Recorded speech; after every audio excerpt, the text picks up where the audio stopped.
नीति वचन अध्याय 4। बुद्धि के लाभ।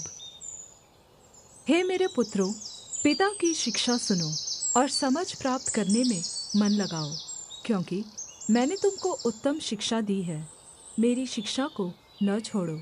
देखो, मैं भी अपने पिता का पुत्र था और माता का इकलौता दुलारा था, और मेरा पिता मुझे यह कहकर सिखाता था, तेरा मन मेरे वचन पर लगा रहे, तू मेरी आज्ञाओं का पालन कर, तब जीवित रहेगा।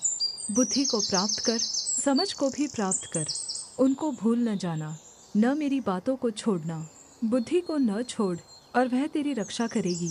उससे प्रीति रख, और वह तेरा पहरा देगी। बुद्धि श्रेष्ठ है, इसलिए उसकी प्राप्ति के लिए यत्न कर। अपना सब कुछ खर्च कर दे, ताकि समझ को प्राप्त कर सके। उसकी बड़ाई कर, वह तुझको बढ़ाएगी। जब तू उससे लिपट जाए, तब वह तेरी महिमा करेगी। वह तेरे सिर पर शोभायमान आभूषण बाँधेगी और तुझे सुन्दर मुकुट देगी।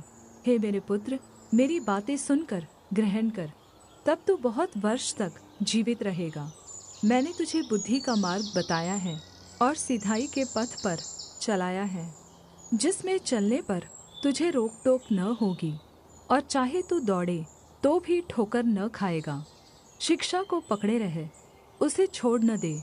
उसकी रक्षा कर, क्योंकि वही तेरा जीवन है। दुष्टों की डगर में पाँव न रखना, और न बुरे लोगों के मार्ग पर चलना। उसे छोड़ दे, उसके पास से भी न चल। उसके निकट से मुड़कर आगे बढ़ जा, क्योंकि दुष्ट लोग यदि बुराई न करे तो उनको नींद नहीं आती, और जब तक वे किसी को ठोकर न खिलाए तब तक उन्हें नींद नहीं मिलती। क्योंकि वे दुष्टता की रोटी खाते और हिंसा का दाखमधु पीते हैं। परन्तु धर्मियों की चाल भोर प्रकाश के समान है, जिसकी चमक दोपहर तक बढ़ती जाती है। दुष्टों का मार्ग घोर अंधकार में है, वे नहीं जानते कि वे किस से ठोकर खाते हैं। हे मेरे पुत्र, मेरे वचन ध्यान धर के सुन, और अपना कान मेरी बातों पर लगा। इनको अपनी आँखों से ओझल न होने दे, वरन् अपने मन में धारण कर, क्योंकि जिनको वे प्राप्त होती हैं, वे उनके जीवित रहने का और उनके सारे शरीर के चंगे रहने का कारण होती हैं।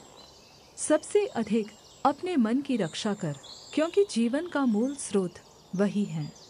टेढ़ी बात अपने मुँह से मत बोल, और चालबाजी की बातें कहना तुझसे दूर रहे। तेरी आँखें सामने ही की ओर लगी रहे, और तेरी पलकें आगे की ओर खुली रहे। अपने पाँव रखने के लिए मार्ग को समतल कर, तब तेरे सब मार्ग ठीक रहेंगे। न तो दाहिनी ओर मुड़ना और न बाईं ओर। अपने पाँव को बुराई के मार्ग पर चलने से हटा ले।